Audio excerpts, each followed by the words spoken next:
holidays finish off, we as parents tend to be quite pleased that we're going to go back into our normal routine when kids go back to school.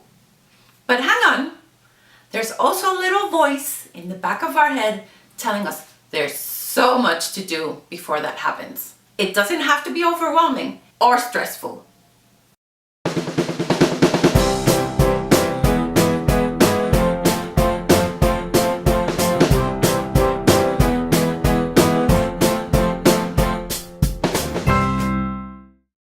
Hi, I'm Patsy. Welcome to my vlog, where I like to talk about tips on how to be more organized with different aspects of life.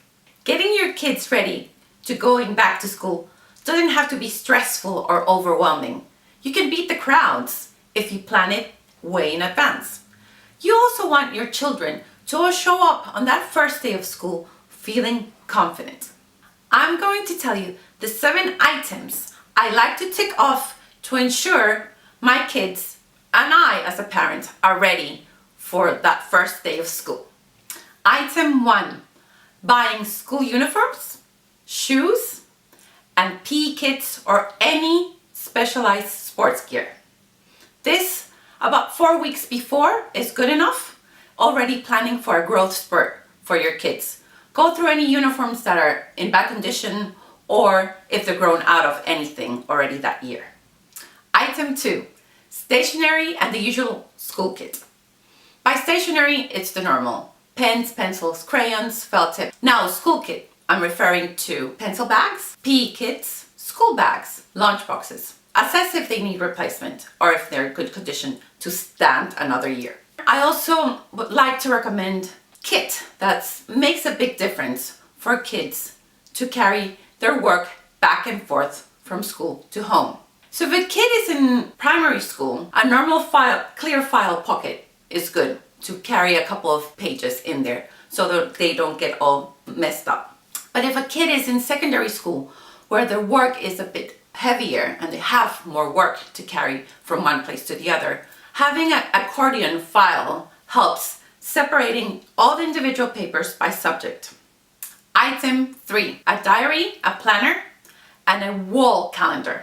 Diary and planners are usually given by schools here in the UK, but if not, there's plenty in the market in the stationery shops. Now, a wall calendar is great to give that visual reminder to kids and adults of what's going on in school life. Especially if kids are in secondary school, it helps them plan for their revision, for important exams, and also for any important projects they have to hand in.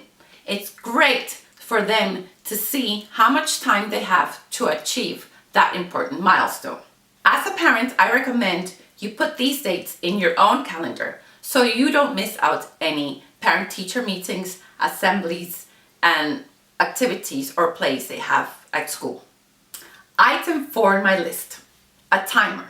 And that can be an old-fashioned timer or apps if your kids are in secondary school to have on their phones. Or if their kids are in primary school, there's different watches in the market that vibrate with visual reminders of what needs to be done in the morning or in the afternoon. These timers help develop the sense of independence and self-esteem. It makes them also learn how to manage their own time. They're especially good for kids who struggle with attention or following a routine.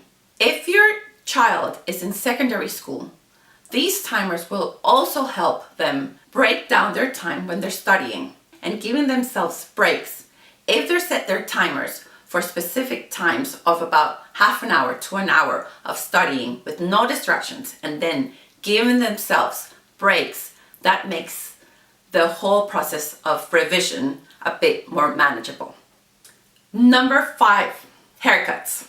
I have boys, they hate getting haircuts. So I usually wait till about 2 days before they start school or the weekend before to get haircuts.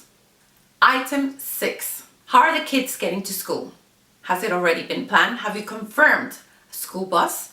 Have you practiced with them how they're going to go to school if they're going to be starting to do it on their own? Are you doing carpools? Have you agreed with other parents how this is going to be done and what days of the week who's doing the carpool. Item number 7 is paperwork. Ensuring you communicate any change of address, medical conditions, emails, anything that has changed, any circumstances that have changed in your family that the school needs to be aware of. Also check if there's any emails or any information the school is asking from you. You see, it doesn't have to be complicated. It can be simple if you have a plan in place. Please come and say hi on social media. Here are all my links. I would love to hear if there's any subject that you're itching to know more about. Put it in the comments. Tell me if there's a video you want me to do. Looking forward to hearing from you. Until next time, bye.